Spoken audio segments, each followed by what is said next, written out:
Welcome to Remaking of Me Podcast, where we talk honestly about the moment that changed us. Today I'm joined by Emily Beecher, an award-winning creative, writer, certified coach with over 25 years experience across film, TV, and media. Emily work sits at an intersection of creativity, motherhood, neurodiversity, and identity, from creating the Good Enough Mom Club to coaching women through burnout, late diagnosis, and life crossroads. Her stories is rooted in honesty, humor, and deep lived experience. This conversation is for anyone who look like they are coping but feel quietly lost. It's really a pleasure having you on the show, Emily. Thank you so much for having me. I'm looking forward to our conversation. Yeah, thank you. So, Emily, what were some of the challenges that shaped you into who you are today? Yeah, I think the biggest one was when my daughter Maisie was born, I had really terrible postnatal depression and postnatal psychosis. But for me, it didn't come on right away. So for me, they think that the postnatal depression came on around 3 to 5 months. So when Maisie was 3 to 5 months old. And then the psychosis didn't happen until she was 13 months. So I was diagnosed when she was 10 months old. The psychosis happened when she was 13 months. And it's something that really just rocks your whole world when your sort of brain betrays you, is the only way I can sort of explain it. And so for me, that was kind of a moment of, okay, where am I? What's going on? What do I need? Because I'd spent, so much of the first year of her life really thinking that I was just a terrible mom. And everyone else had it figured out. I had no idea what was going on, but everybody else did. And it was a time where it was like, oh, actually, there's something wrong with me. There's a reason for why I feel this way. But why don't we talk about it? So that was kind of the breakthrough point for me, for sure. Yeah, amazing. So you describe motherhood as something that can feel deeply lonely, even in a crowded room.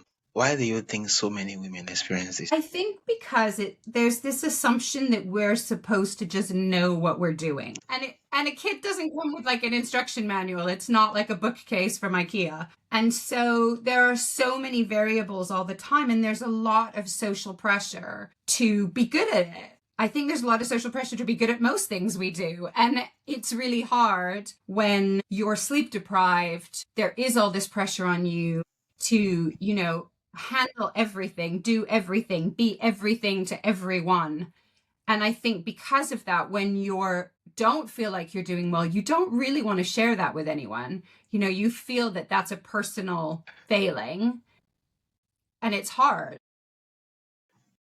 So Emily, you are a single mom of an ADHD teenager daughter. How has parenting alongside neurodivergent reshaped the way you view of system care and advocacy? Yeah. It's so hard, isn't it?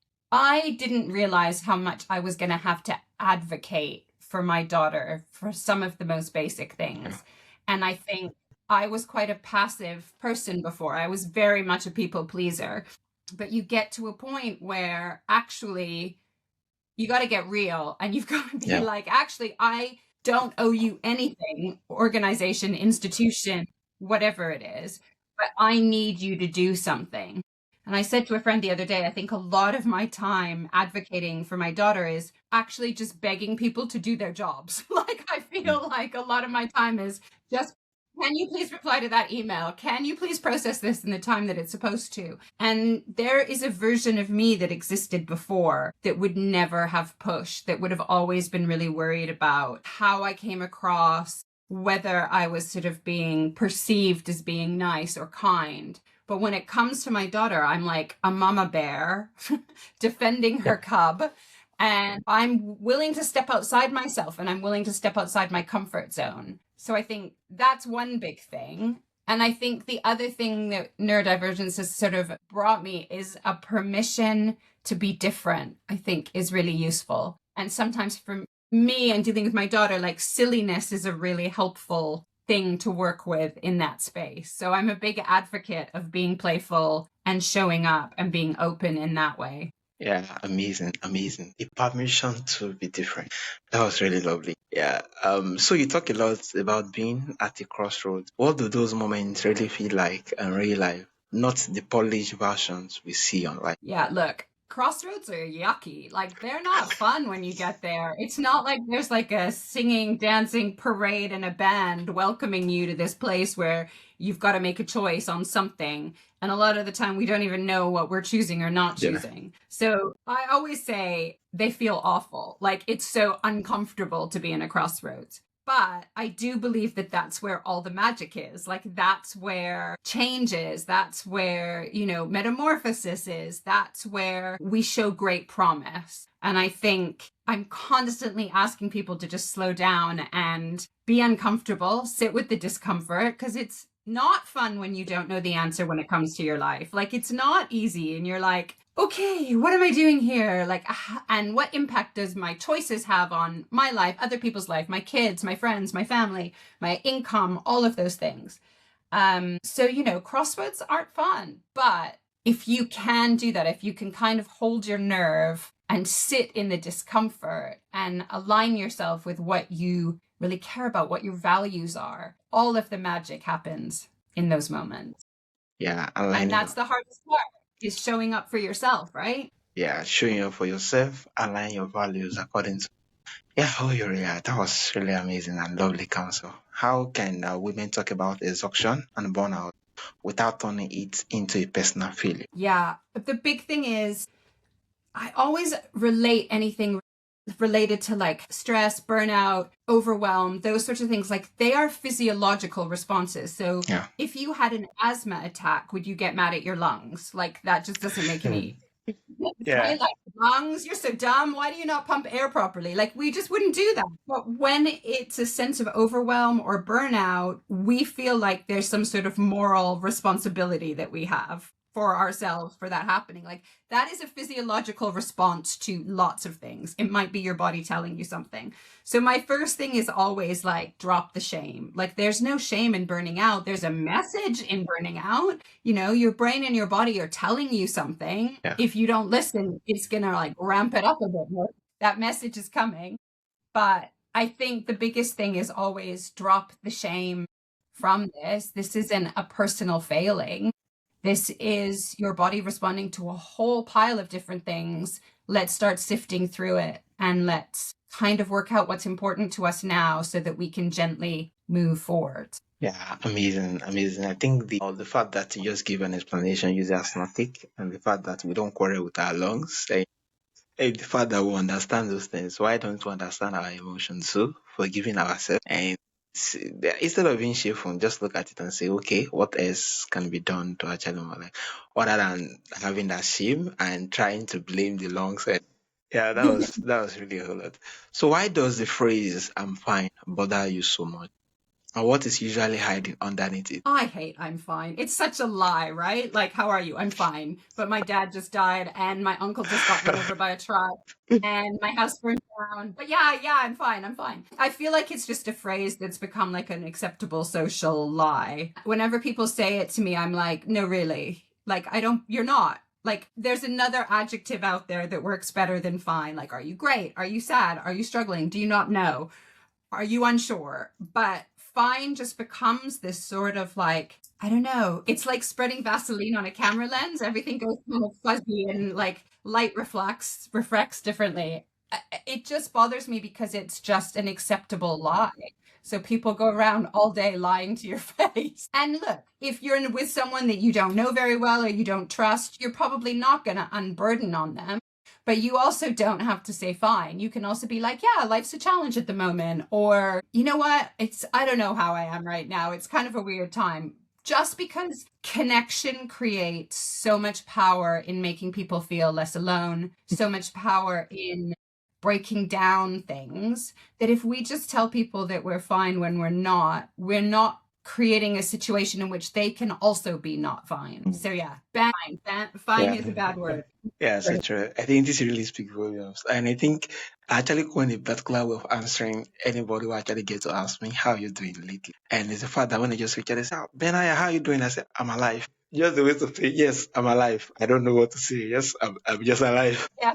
So God is better than I'm fine. Because I think that is a dismissal or an erasure of women in midlife, because I think a lot of the way the world is set up is not really conducive to how women move through their life. Like after they have children, there's a lot of idea that, like, for the women that I speak to, that after they've had kids and their kids have left home or done like whatever, they're a bit like, who am I anymore? What do I want? And then there's also an expectation that you're kind of like, you're done with the things that you were supposed to do. You're supposed to get married, have kids. You've done that. So many women have to change the way they work when they have kids. So there's a lot less visibility in the corporate world or in jobs. And I just think right now there is a great power in being able to tell stories to raise visibility about those women. And we're definitely starting to see it. So we're starting to see, more films and TVs with older actresses. We're starting to see more women writing books in later life because they have more time, and people going back to school. And I always think, the first person who's going to live to 200 has apparently been born, which is terrifying. But like, our lifespans are going to be longer than ever. So you have your kids grow up, all of those things. You still probably have another 30, 40, 50 years ahead of you. Like, what do you want to do with those years? And because we're living that for the first time, there's not a lot of visibility. I sometimes feel like women fall off a cliff at 60. They like just disappear. When you watch film and TV, like, there'll be older men, but there won't be older women. So I think storytelling provides an opportunity to show up in a way that isn't always visible in other ways. Thank you so much for that particular honest answer, being that midlife could be the whole lot. The fact that, children are growing up. At one stage, they get to leave their parents, and parents have to be alone. I think honest stories, it's very, very key when it comes to reinvention and how they see themselves at that particular stage. And just having this conversation is really amazing. Yeah, thank you.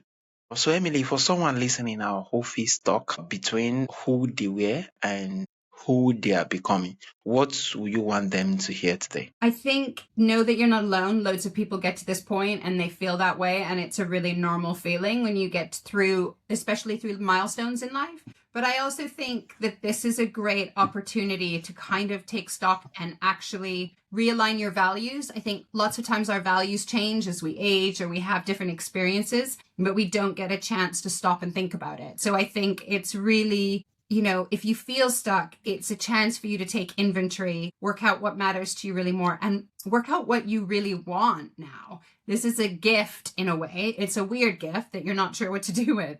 Yeah. But it is a gift for you to check in with yourself, check in what your values are, like what lights you up, what excites you, and then focus on those things as a way of moving forward. Amazing. Sit down, reevaluate, look at those things that are true to you. Yes, and do more of them that make you happier. It's really amazing. So, Emily, for my audience who want to connect more with you, who want to learn more, and who want to reach out to you, either for your coaching or any of your materials, how can they reach out, and where is the best platform? The best place for jumping off and connecting with me is my website, which is emilybeecher.com. And all my socials, everything else is on there. So that's the best way to find me and get in touch. Thank you so much for bringing so much warm honesty and humanity into this conversation, and for reminding us that growth doesn't always look brave or loud. If you'd like to learn more about Emily's work, writings, and coaching, you can connect with her on emilybeecher.com. The link is going to be on the show notes. This has been the Arupen Ayashi, and once again, it's a pleasure and honor having you on the show, Emily. Thank you so much for having me.